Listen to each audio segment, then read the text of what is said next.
she's too ashamed to admit she made a mistake, especially with the little ones to think about. She loved her children dearly and wanted very much to make the relationship work for the kids. Come on, baby, don't. Look, I promise I'll change, okay? Really promise this time? Janet did try to leave Paul on 2 documented occasions, But I love you. and Paul pursued her and convinced her to come back home on both of those occasions. Really promise? Yes. Of course. I love you. Because Janet didn't trust in herself, she was easily convinced to come back home. And I believe that was because of the children. But before long, they're right back where they started. We're all sitting around having a very nice dinner. And everybody was engaged in conversation. Janet, you have to give me your resume. Of course, it's actually my mom's recipe. It's been in our family for generations. Nobody cares about your mother, Janet. It seemed like, to me, that every time Janet would speak. It's unacceptable, Janet! This is ridiculous! I'm your husband, not your babysitter! We call it a spiral of domestic violence, where there's either verbal abuse or physical abuse. I don't like food, so you can't cook it, so you wait 2 hours to cook a meal. And then there's a makeup phase where the couple comes back together. I love you. But each time it goes around, it gets worse. Please, for the love of God, remind me what happened to you. The more she resisted, the more he controlled, and as much as she submitted, it never seemed to be enough.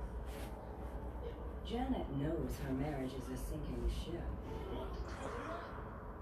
And one shocking incident finally convinces her she's got to jump off before it's too late.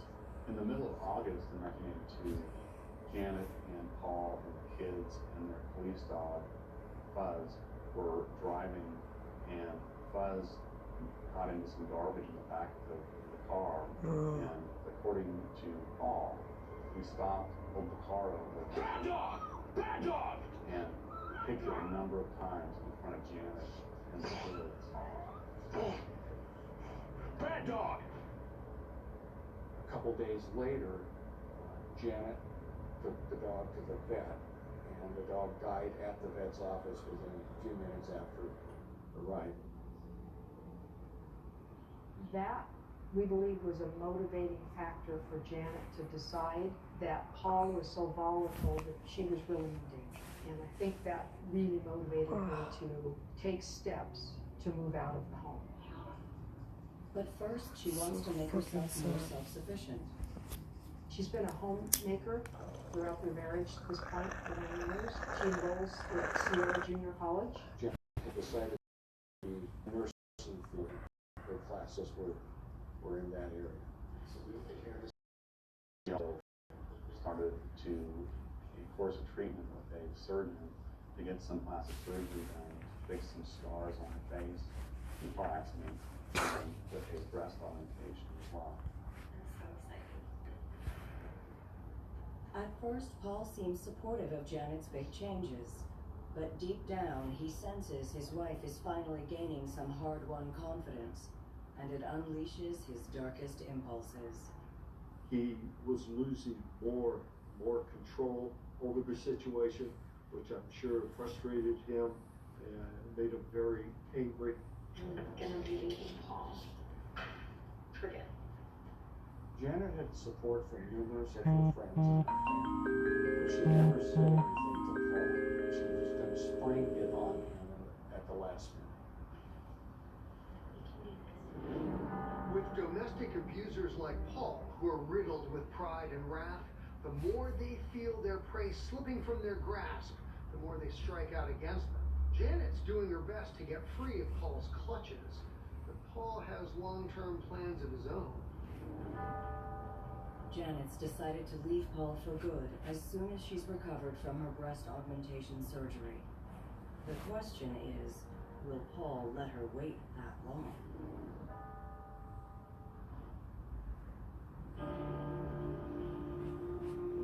It's unacceptable, Janet! Janet Kovacic has finally had enough of her abusive husband, Paul. Stay at home! And after 8 years of marriage, she has one foot out the door. something was changing in her life. And she was getting ready to make herself a career. She was taking classes at Sierra College, and she was going to leave Paul and establish herself as a single mom. On September 8th, 1982, Janet is ready to cut all ties to Paul. At about 9 o'clock, Janet calls this Christian school and asks if there's room to enroll her 2 children. And the registrar said, yes, if you want to, you need to come today and fill out some paperwork. And Janet, because she just had the operation, says, well, I need to find a ride, and I'll call you back if I can get a ride. Who was that? The school and enrolling the kids. Paul was waking up, and that's when Janet started the discussion with Paul that she was unhappy in the marriage. I think we should get a divorce. According to Paul, that was fine with him, and he said, if you want that, you can have it. I'm not going to fight you for the house. I'm not going to fight you for the kids. Yeah, fucking right. Yeah. Yeah, sure, of course. I just have to run some errands and then I can take you if you want. And then at 10 o'clock, Janet calls the registrar back and says, my husband's going to drive me. I can be there when you need me. And the registrar says, be here at 11:10, about an hour and 10 minutes later. Meantime, Paul goes to run errands. He went shopping at Kmart and didn't find what he wanted. Then walked over to Payless and realized there that he forgot his checkbook, so he didn't buy anything to the place. Paul also makes a conspicuous stop by his workplace on his day off. What are you up to? I was setting stuff. I check my mail.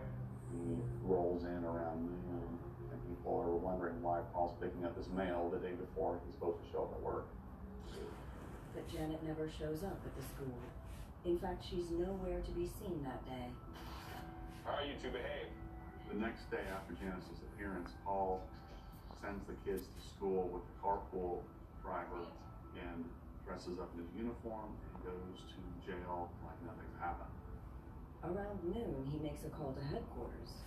Paul says, hey, I just want to let you know, I've had an argument with my wife yesterday, and we fought about getting a divorce, and I haven't seen her since.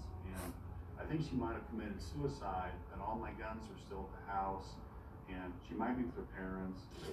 But Janet's not there, nor does she return that night. On September 10th, he calls the local police department back and says that she's still not home, and that he's concerned that she met with an accident. And then on the following day, on September 11th, he says, I'm worried about my wife. I think she might have been met with foul play.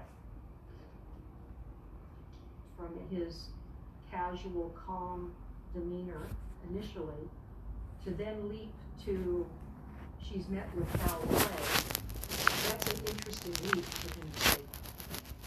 He's an officer, and he has no basis